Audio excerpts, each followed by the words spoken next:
Video like जरूर कर लीजिए और ऐसे वीडियो लगातार फ्री में पाने के लिए चैनल को तुरंत सब्सक्राइब कर लीजिए और बेल आइकन को जरूर टैप कर लीजिए ताकि आगे भी सारे वीडियो आपको मिलते रहे। यूट्यूब में फॉलो करते हैं तो प्लीज ये वाला फ्री टेलीग्राम चैनल जरूर ज्वाइन कर लीजिएगा। सारे नोटिफिकेशन सारे अपडेट यहीं पे आते हैं, ध्यान रखिए। दोस्तों, मोदी सरकार ने 8वें वेतन आयोग को मंजूरी दे दी है, तो आइए इसके बारे में पूरा जानते हैं और एक आपके लिए मोटिवेशन भी होगा और कई लोगों को जलन भी होगी, जैसे मुझे को हो रही है भाई, है ना, कि सैलरी में कितना इजाफा हो जाएगा। मतलब आप सोच के हैरान हो जाएंगे कि जिसकी सैलरी 50,000 होगी ना, उसकी कितनी हो जाएगी, वही आपको बताऊंगा मैं। तो आइए देखते हैं, एग्जाम के लिए भी जरूरी है और आपको ये चीज़ पता भी होनी चाहिए कि ये होता क्या है। देखिए, तो सबसे पहले देखिए, आप वेतन आयोग अगर देखेंगे ना तो हर 10 साल में ही आता है भाई, हर 10 साल में। क्योंकि जो 7वां वेतन आयोग आया था वो 2016 में आया था, यानी इस हिसाब से जो 8वां वेतन आयोग आना था वो आना चाहिए था 10 साल बाद, यानी दिसंबर 2025 में। पर मोदी सरकार ने इस आयोग का गठन अभी ही कर दिया, 2025 लगते ही, बजट आने से भी पहले, है ना। तो 7वें वेतन आयोग से पहले आप देखोगे 4, 5, 6 जितने भी है सब 10 वर्ष, हर 10-10 साल में आपकी सैलरी बढ़ती जाएगी, ठीक है। पर 8वां वेतन आयोग को हरी झंडी अभी ही दे दी गई। मतलब आप देखेंगे, गुरुवार को केंद्रीय सूचना प्रसारण मंत्री अश्विनी वैष्णव, इन्होंने पीएम मोदी की अध्यक्षता में केंद्रीय मंत्रिमंडल की बैठक में अपने फैसलों के बारे में बताया। उन्होंने ये बोला है कि नए वेतन आयोग का जो गठन है वो कर दिया गया है, आयोग बनाया जाएगा। देखिए, नए वेतन आयोग का मतलब समझे, जैसे इलेक्शन कमीशन ये एक आयोग है ना। तो आयोग एक बनाया गया है जो अगले साल यानी 2026 तक, कब तक, 2026 तक अपनी रिपोर्ट इसको सौंपनी है, 2026 तक, कि कितनी सैलरी बढ़ानी है, कितना क्या कमीशन बढ़ाना है, पेंशन कितनी बढ़ानी है, भत्ता कितना बढ़ाना है। तो अब ये आयोग पूरा बन गया है। अब 1 साल के अंदर ये आयोग पूरी अपनी रिपोर्ट 2026 तक सौंपेगा कि कितनी बढ़ानी है। देखिए, 2016 में देखिए बढ़ी थी कितनी, शायद 2.57%, मतलब अभी बता रहा हूँ इसको, रुकिए मैं। तो यानी 8वें वेतन आयोग को केंद्रीय मंत्रिमंडल की मंजूरी मिल गई है। फिर पीएसयूज जो होते हैं गवर्नमेंट के, नहीं पब्लिक सेक्टर, उनसे भी कंसल्ट होगा कि कितना पे बढ़ाना है। तो 8th पे कमीशन के अध्यक्ष और अध्यक्ष के साथ 2 और सदस्यों का भी जल्दी ऐलान किया जाएगा, देखते हैं कौन बनता है।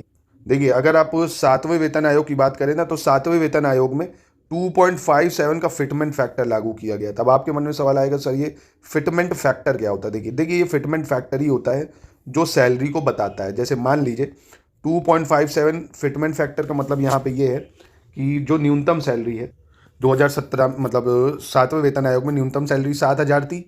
2.57 का फिटमेंट मतलब इससे 2.57 का मल्टीप्लाई कर दो, इतने गुना सैलरी बढ़ गई, तो न्यूनतम हो गई 18,000। कितनी हो गई थी, 18,000 हो गई थी।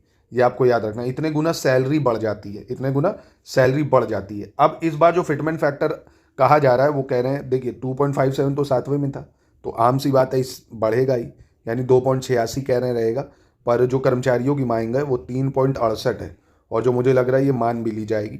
अगर आप मानिए 3.68 है, इसका मतलब अगर आपकी सैलरी 52,000 रुपये है ना, मान लीजिए आपकी सैलरी 52,000 है, तो 52,000 को अगर मैं 3.68 से मल्टीप्लाई कर दूँ, किससे, 3.68 से मल्टीप्लाई कर दूँ, तो आप पता कितनी सैलरी हो जाएगी आपकी, 1,91,360। तो आप देख सकते हो 3 गुना वेतन आपका बढ़ रहा है, और इवन 3.5 गुना वेतन बढ़ जाएगा।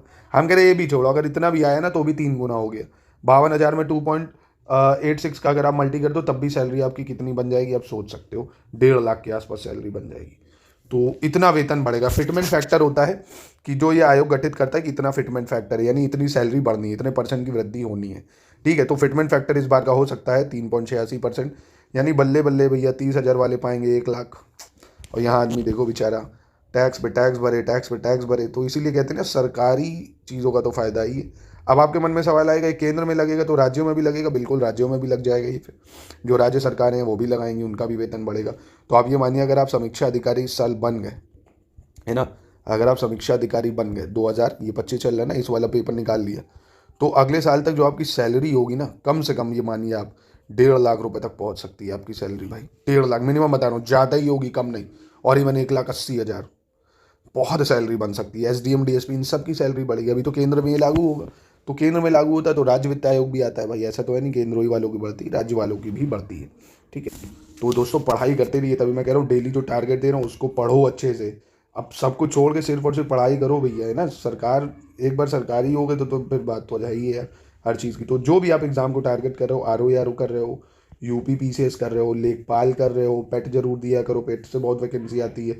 लोअर पीसीएस है, बीईओ है, बीपीएससी है, कोई भी 2 एग्जाम पकड़ लो और उनको एकदम घिस डालो। डेली 6, 7, 8 घंटे पढ़ो, 1 साल पढ़ के देखो, आप देखो कितना शानदार आपका रिवीजन होगा और कितनी शानदार तैयारी आपकी हो जाएगी। Study war civil services in हर एग्जाम को आपको प्रिपेयर कराएगा, एकदम टारगेट वे में तैयारी कराएंगे। तो आप हमसे भी जुड़ सकते हैं दोस्तों किसी भी एग्जाम की तैयारी के लिए, चाहे आर ओ यूपी पीछे, एकदम शुरुआत से तैयारी अभी भी आप कर सकते हैं।